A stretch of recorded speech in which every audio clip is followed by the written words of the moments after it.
خوش نصیب ہیں وہ لوگ جنہوں نے اکرام کیا، احترام کیا، عظمت کی، رمضان اور قرآن کی شان کو تسلیم کیا، بھوکے پیاسے رہے، گرمی میں نڈھال ہو گئے، مگر اللہ اور اس کے رسول کریم صلی اللہ علیہ وسلم کے احکام کو پورا کیا۔ جن لوگوں نے خداوند کریم کے احکام کو پس پشت ڈالا، اپنی نفسانی خواہشات کو پورا کیا، میں کمزور ہو جاؤں گا، چلاکی کی، فنکاری کی، خداوند کریم ان سے بیزار ہے۔ ایک حدیث میں آتا ہے کہ اللہ پاک فرماتے ہیں ایسے لوگوں کی بخشش کرنا میری کوئی ذمہ داری نہیں۔ اور حضور کریم صلی اللہ تعالی علیہ وسلم نے یوں فرمایا کہ لوگوں، یہ وہ برکتوں والا مہینہ، یہ وہ عظمتوں والا مہینہ، یہ وہ شان والا مہینہ کہ کروڑوں لوگوں کی اس ماہ مبارک میں نجات کی جاتی ہے۔ جنہوں نے اپنی نیتوں کو صاف رکھا، جنہوں نے اپنے اعمال کو صاف پاک کرنے کی کوشش کی، ٹھگی نہیں ماری، فنکاری نہیں کی، جھوٹ نہیں بولا، کسی پہ ظلم نہیں کیا، پروردگار عالم کا کرم ان لوگوں کے پاس آج شامل حال ہوگا، اور وہی لوگ اپنی زندگی میں اس کا مزہ اور لطف اور اس کی لذت اور حلاوت چکھ سکتے ہیں۔ قرآن کریم کہتا ہے کہ بعض لوگ ایسے ہیں جو دنیا ہی میں اپنے ایمان کا مزہ چکھتے ہیں، بعض لوگ دنیا ہی میں اپنے ایمان کی لذت، اپنے ایمان کی مٹھاس اور اپنے ایمان کی حلاوت اور اپنے ایمان کا، چنانچہ اس دنیا میں ایسے لوگ بے شمار آئے جو یہ کہتے ہیں، مجدد الف ثانی سرہندی رحمت اللہ علیہ اتنا بڑا ولی، اتنا بڑا بزرگ، اتنا بڑا اللہ والا، کسی نے پوچھ لیا کہ حضرت جنت میں بھی نماز ہوگی؟ کسی مرید نے پوچھا کہ حضرت کیا جنت میں بھی نماز ہوگی؟ تو کسی عالم نے جواب دیا کہ نہیں، جنت تو جزا اور سزا کی جگہ ہے، جنت تو اعمال کا مزہ لینے کی جگہ ہے، وہ عمل کرنے کی جگہ نہیں۔ تو مجدد صاحب نے ٹھنڈا سانس لیا اور یوں فرمایا، لوگوں اس جنت میں کیسے جی لگے گا جس میں نماز نہ ہوگی؟ اس جنت میں کیا مزہ آئے گا جس جنت میں نماز نہ ہوگی؟ اس بہشت میں گزارا کیسے ہوگا جس بہشت میں خدا کی حضور میں مجھے سجدہ کرنے کا موقع نہیں ملے گا؟ دنیا ہی میں ان لوگوں کو اعمال کی حلاوت اور اپنے اپنے ایمان کا ذائقہ مزہ آتا تھا۔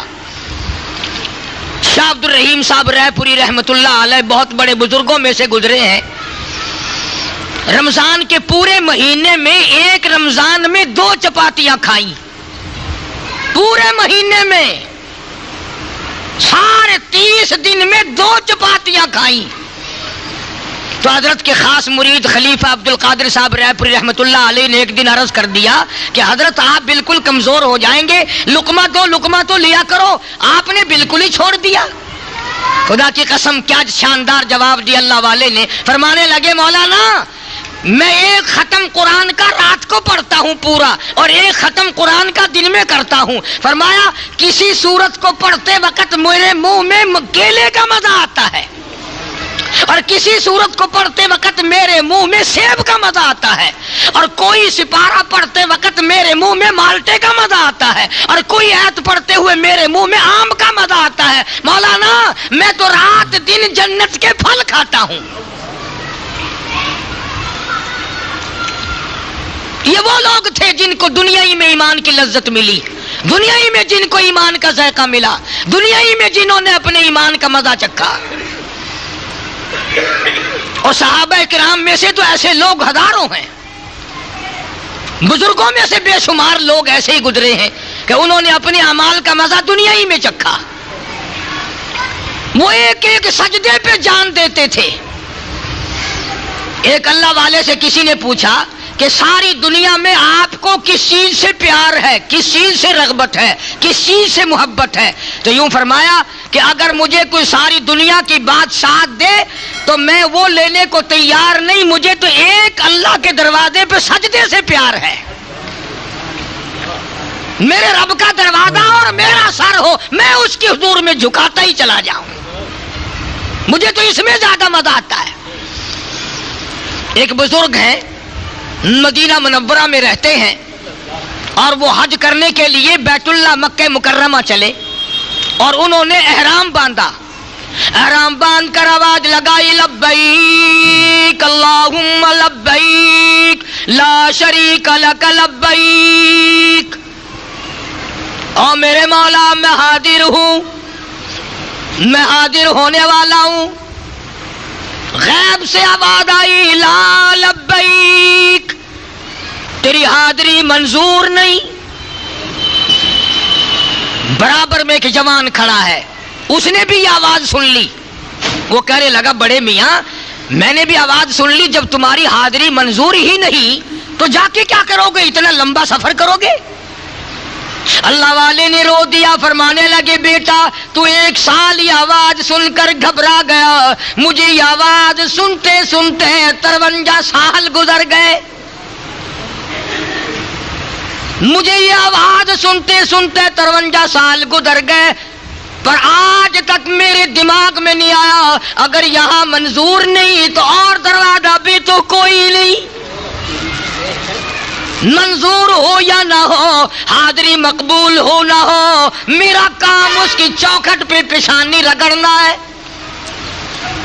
اور میں تو ہر وقت یوں ہی کہتا رہوں گا تیرے کرم سے بے نیاز، تیرے کرم سے بے نیاز، اور کون سی شے ملی نہیں.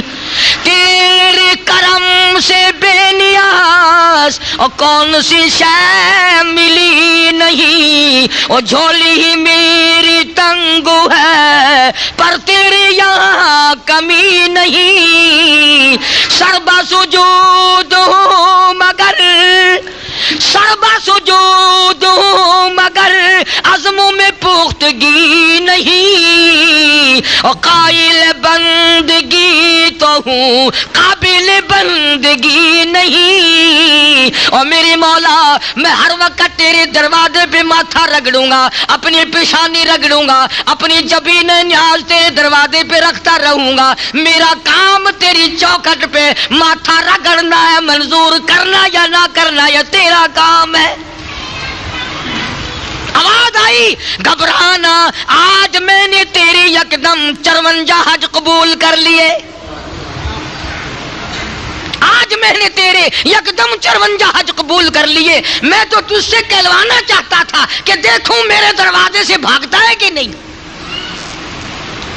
اور آج ہم بھاگے بھگائے، رحمتوں کو دھکیلنے والے، عظمتوں کو پرے کرنے والے. نیتیں ہماری خراب ہو گئی، اخلاص ختم ہو گیا. ساری اعمال کی بنیاد نیت پر ہے.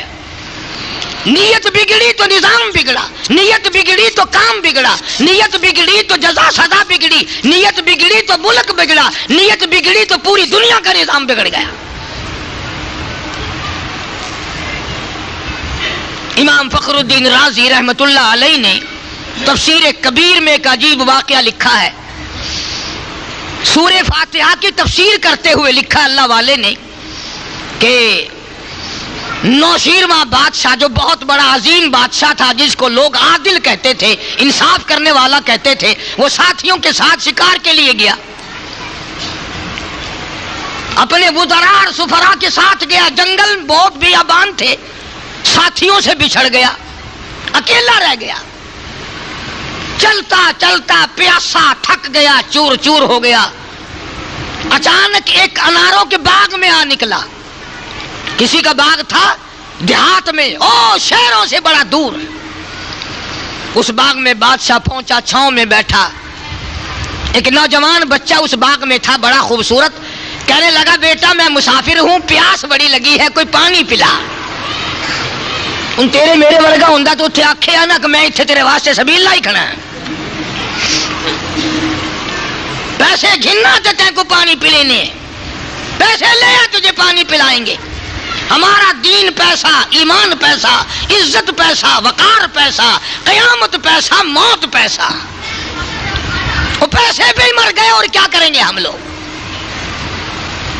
آج ہم نے یہ بھی کبھی سوچ کے نہیں دیکھا کہ آج تک کسی کے پلے 4 آنے کبھی کسی نے باندھے ہی نہیں. کروڑا پتی بھی ننگا جاتا ہے، لکھا پتی بھی ننگا جاتا ہے۔ تو بادشاہ کو اس نوجوان نے ایک انار توڑا، وہ نہیں جانتا کہ یہ بادشاہ ہے، ایک انار توڑا اور اسے نچوڑا تو گلاس بھر گیا اور وہ بادشاہ کو پیش کر دیا کہ مسافر جی یہ پانی پی لو۔ اس نے جو پیا تو بڑا رنگ اچھا، ذائقہ اچھا، بڑی خوشبو اور بڑی لذت آئی، اس کو پی کر دل و دماغ تازہ ہو گیا۔ تو دل میں سوچنے لگا کمال ہے بھائی، ہمارے محل میں ایسے انار کبھی نہیں آئے، بادشاہوں کو نصیب نہیں ہے، اور یہ دیہاتی جٹ لوگ ایسے انار کھاتے ہیں،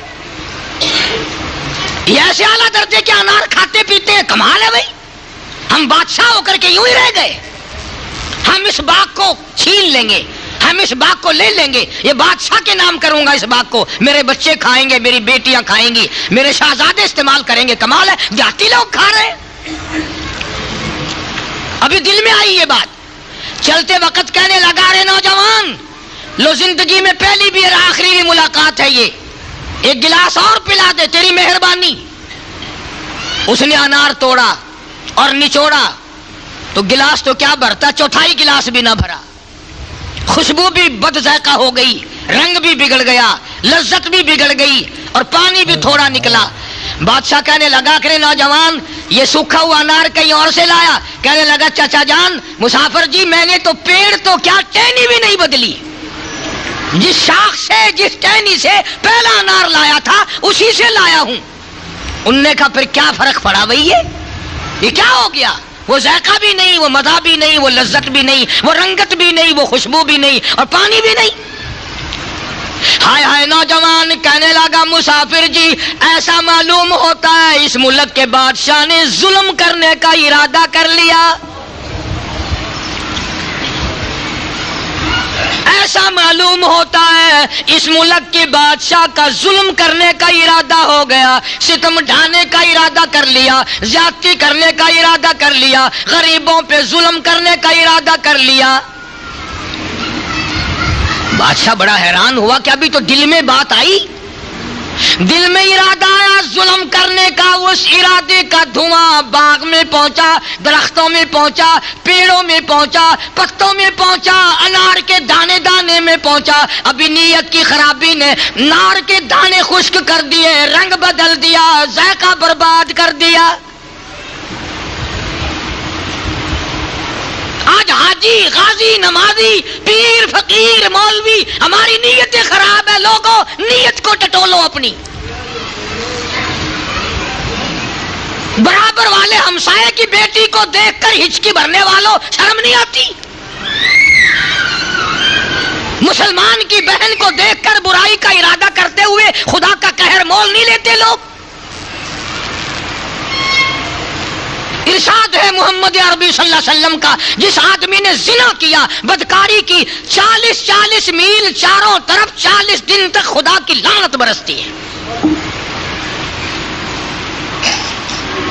ایک حدیث میں یہاں تک آتا ہے کہ یہ پروردگار کا اس امت پہ کرم ہے، ورنہ جس جگہ بدکاری ہو اس ملک کے لوگوں کو دانا نہ دیا جائے۔ دوسرے کی آبرو اتارنا مذاق ہے؟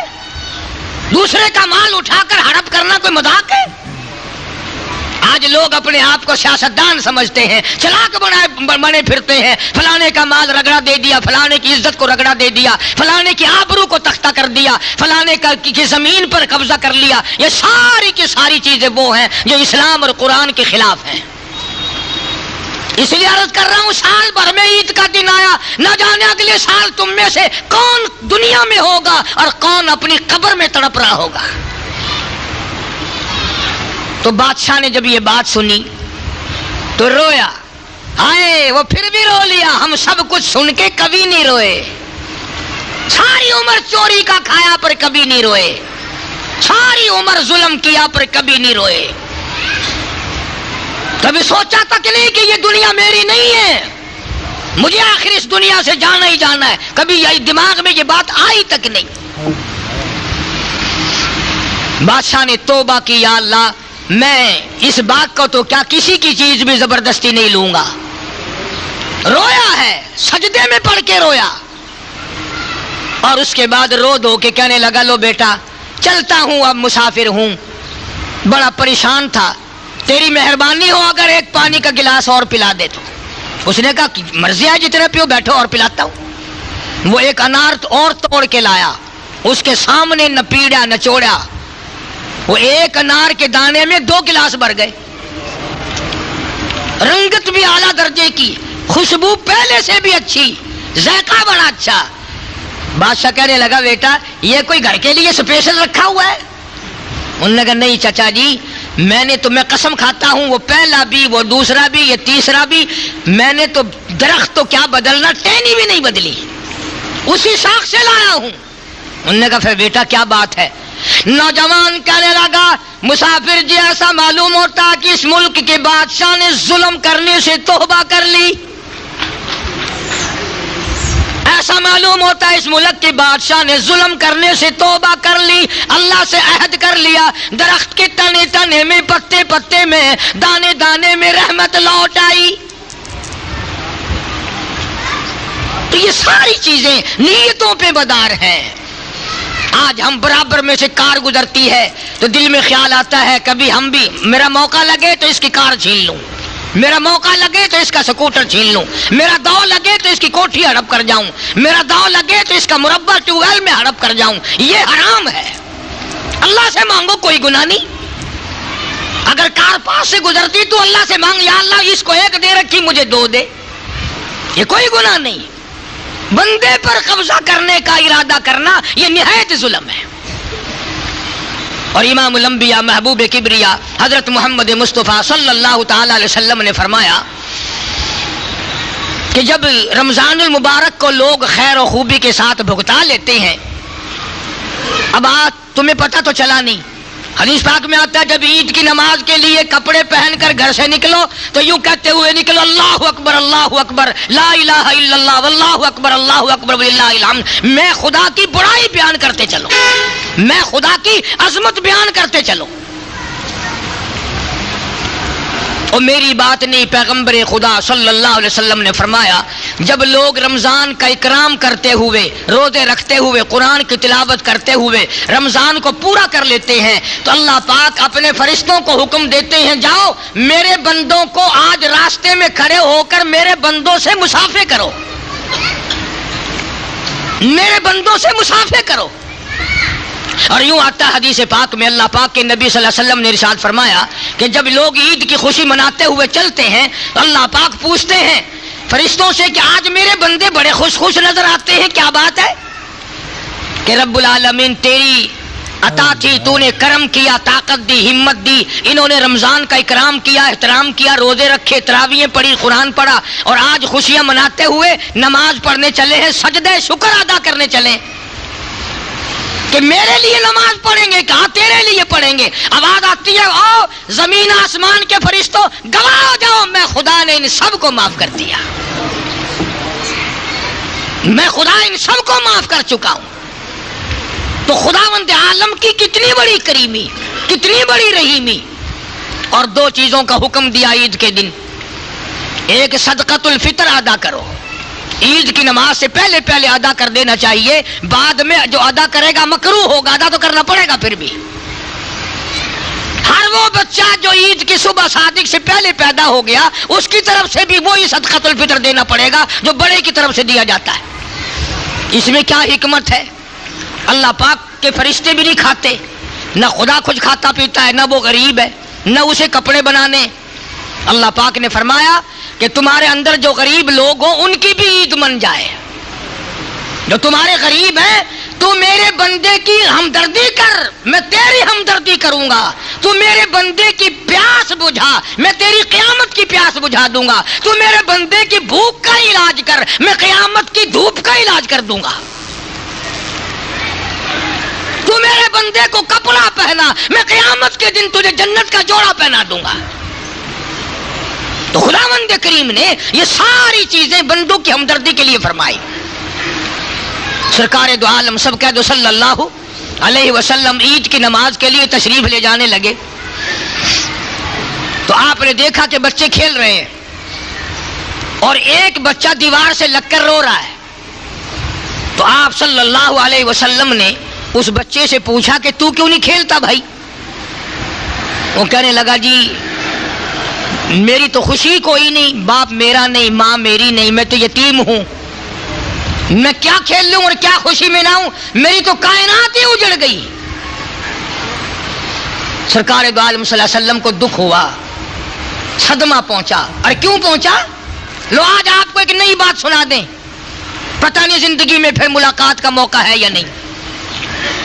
حضور کریم صلی اللہ تعالی علیہ وسلم کے والد ماجد ماں کے پیٹ میں چھوڑ کر حضور کو رخصت ہو گئے دنیا سے، یعنی حضور ماں کے پیٹ میں یتیم ہو گئے۔ تو آپ کہو گے یہ تو ہمیشہ ہم سنتے ہیں، اگلی سنو۔ سیدہ حلیمہ کے یہاں آپ نے پرورش پائی رضی اللہ تعالی عنہا۔ وہ کتنی مقدروں والی مائی تھی جو سرکار کو ایک ایک دن میں سینکڑوں مرتبہ بوسے دیتی تھی۔ اور جب آپ چلنے لگے تو مکے میں حضرت آمنہ نے اپنے پاس رکھ لیا رضی اللہ تعالی عنہا، حضور کی والدہ ماجدہ نے۔ حضور کی والدہ مدینہ منورہ کی تھی، یعنی حضور کا ننیال مدینے میں تھا۔ سیدہ آمنہ کا جو پیکا ہے میکہ ہے وہ مدینہ ہے، تو مدینے میں لے کر کے گئی ہے حضرت آمنہ حضور کریم صلی اللہ علیہ وسلم کو، اللہ غنی۔ اور پھر گود میں لے کر حضرت عبداللہ کی قبر پہ گئی ہے، یعنی حضور کے والد کی قبر پہ گئی ہے حضرت آمنہ، انگلی پکڑ کے لے کے گئی ہے رحمت دو عالم صلی اللہ تعالی علیہ وسلم کی، اور وہاں قبر پہ روئی ہے عبداللہ، او عبداللہ، اے کاش تو اپنے بچے کو دیکھ لیتا، 14ویں کا چاند شرماتا ہے تیرے جوان کے مقابلے میں۔ عبداللہ تیرے یتیم کا جگمگانا تو دیکھو، اس کی چہرہ تو دیکھو، اس کا خوبصورت ڈیل ڈول تو دیکھو۔ روئی ہے حضرت آمنہ حضرت عبداللہ کی قبر پہ کھڑی ہو کر۔ حضرت آمنہ کو یہ تو پتہ نہ تھا کہ میں تو باپ کے صدمے کو رو رہی ہوں کہ میرا بیٹا یتیم ہو گیا، 1-2 دن میں ماں بھی چلی جائے گی، 1-2 دن میں ماں بھی چلی جائے گی۔ سیدہ آمنہ رضی اللہ تعالی عنہ وہی مدینے میں بیمار ہوئی، اور اتنی بیمار ہوئی، یوں لکھا علماء نے، سامنے حضور تشریف فرما ہے اور آمنہ دیکھ کے رونے لگی، بیٹا ایک یتیم اور ایک پردیس میں، ایک تو آگے یتیم اور ایک پردیس، اور میں ماں بھی تجھے چھوڑ کے جا رہی ہوں۔ علماء نے لکھا ہے کہ حضور کریم صلی اللہ علیہ وسلم بھی آسمان کی طرف کبھی اپنی امی کی طرف دیکھتے تھے اور کبھی آسمان کی طرف دیکھتے تھے، گویا خدا سے پوچھتے تھے میرے اللہ یہ کیا ہو رہا ہے، باپ تو پہلے نہ تھا، ماں بھی چل رہی ہے۔ سیدہ آمنہ نے بھی جواب دے دیا رضی اللہ تعالی عنہ۔ تو حضور کریم صلی اللہ تعالی علیہ وسلم کو اس لیے صدمہ پہنچا، اس لیے دکھ پہنچا کہ آپ نے یتیمی دیکھی تھی، آپ بے وارث دنیا میں رہے تھے۔ اس تاکہ میں سے بچوں کو دمکاؤ نا، یہ جمعے کے دن اور ایسے موقع پتہ نہیں کہاں سے اکٹھے ہو جاتے ہیں۔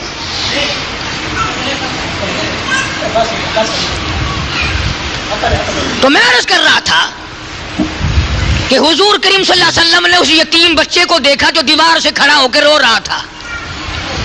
آپ نے پوچھا تو کیوں نہیں کھیلتا؟ کہنے لگا جی میری تو خوشی کوئی نہیں۔ بس آپ نے اس بچے کی انگلی پکڑی اور گھر لے گئے، اور وہاں جا کر حضرت عائشہ صدیقہ رضی اللہ تعالی عنہا سے فرمایا تیرا میرا بیٹا کوئی نہیں، اللہ نے بیٹا دے دیا، اسے اپنا بیٹا بنا لے۔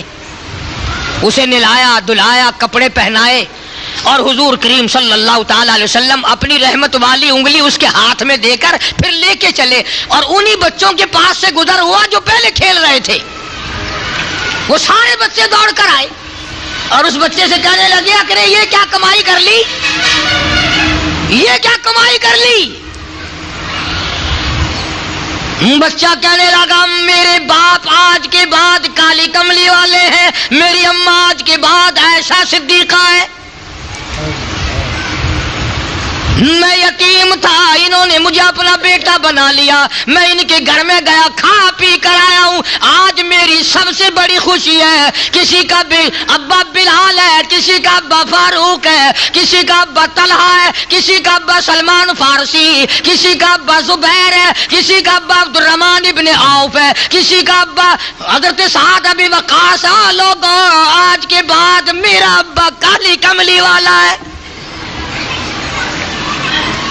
ان بچوں کو بھی اتنی قدر تھی کہ وہ سارے بچے رونے لگے اور کہنے لگے کاش آج ہم بھی یتیم ہوتے،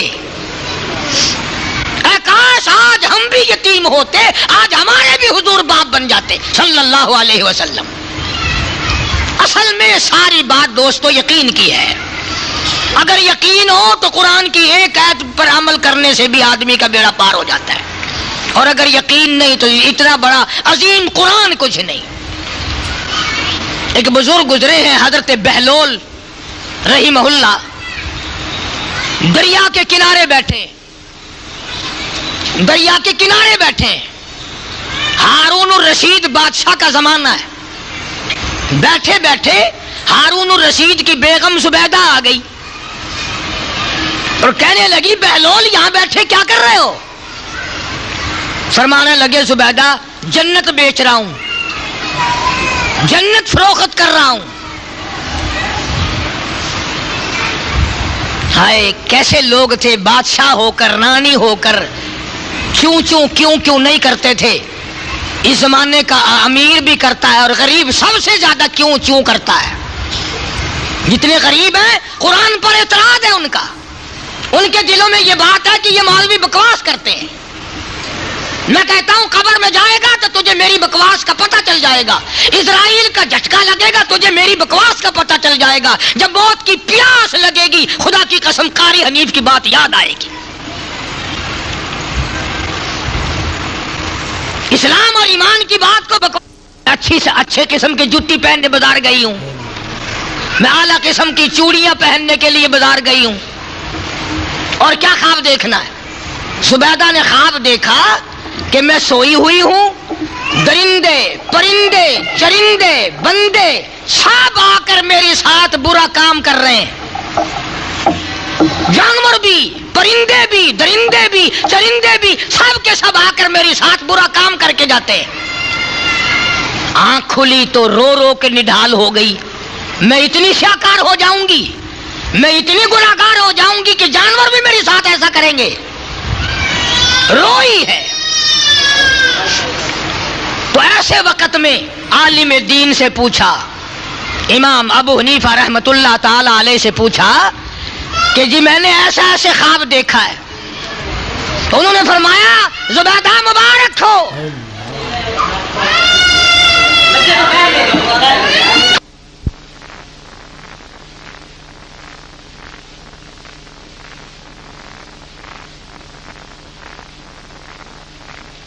ابو حنیفہ رحمت اللہ علیہ سے زبیدہ رانی نے پوچھا، بادشاہ کی گھر والی نے پوچھا کہ میں ایسی گناہگار ہو جاؤں گی، میرے ساتھ درندے چوپائے یوں کریں گے؟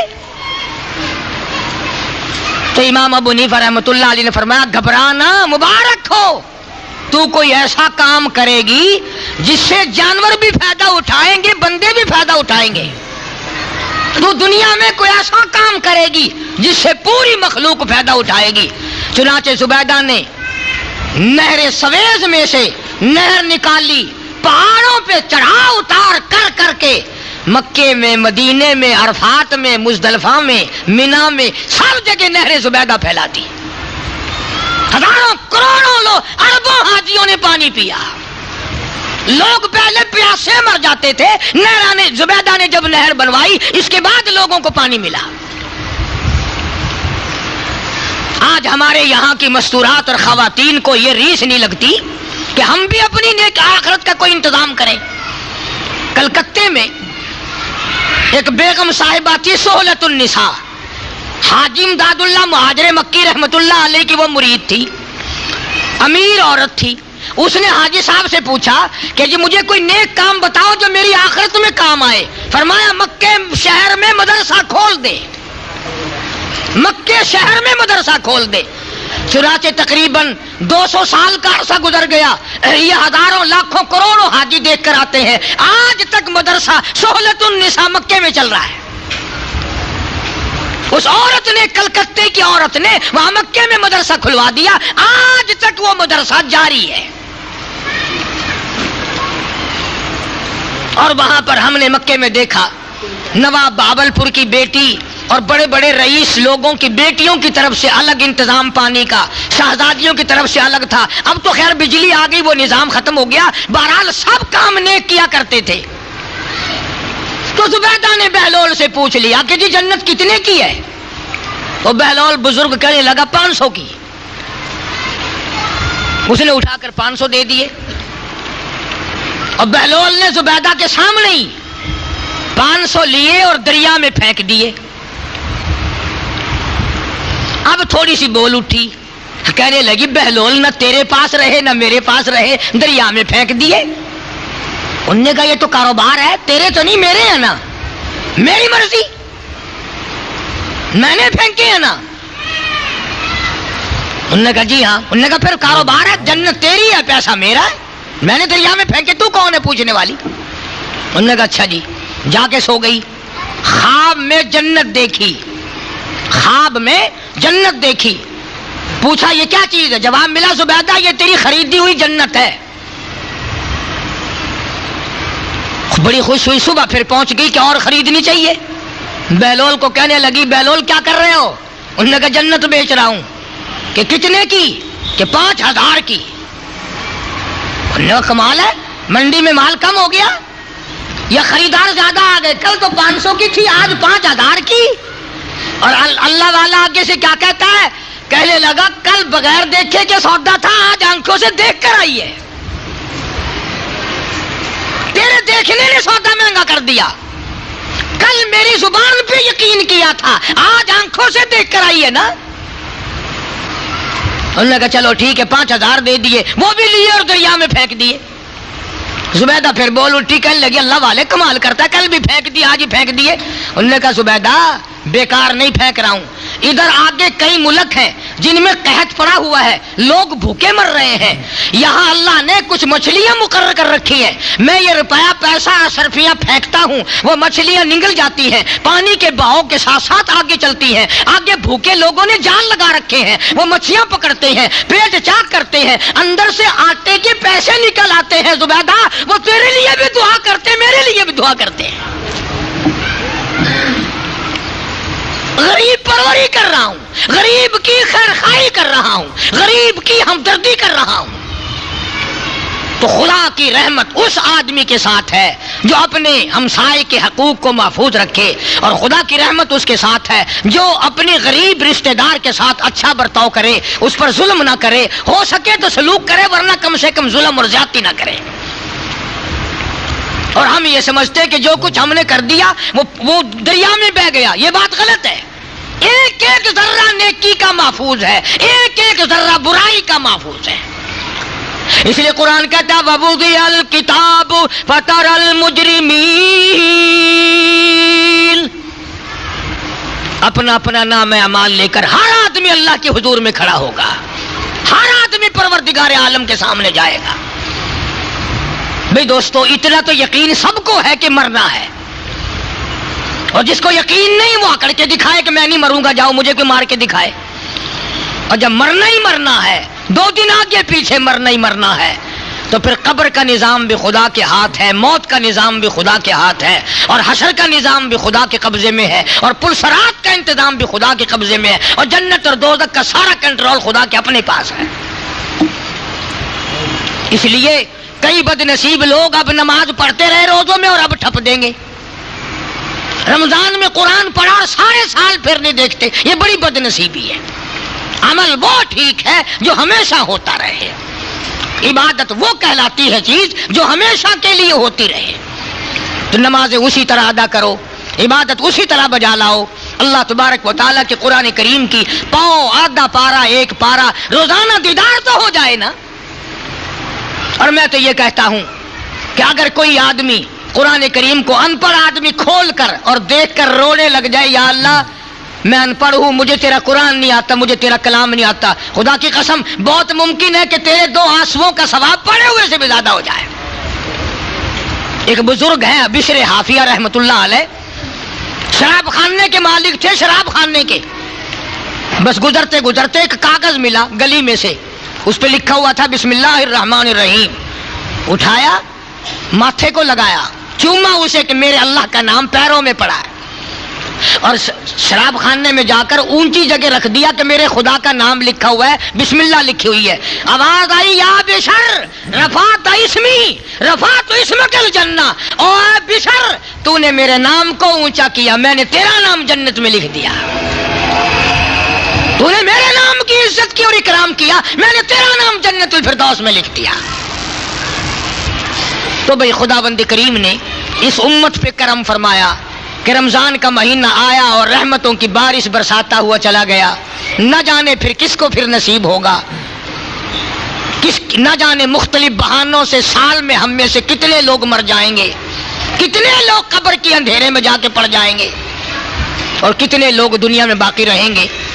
پروردگار عالم سے دعا بھی کرو اور خداوند کریم سے یہ وعدہ بھی کرو کہ ہم نمازیں قضا نہیں کریں گے اور اپنی عبادات میں زیادہ سے زیادہ تقویت دیں گے، اس پر دوام کریں گے۔ تسبیح اور استغفار کو کثرت سے جاری رکھو، کلمے کا ورد بناؤ تاکہ مرتے وقت منہ سے کلمہ نکل جائے۔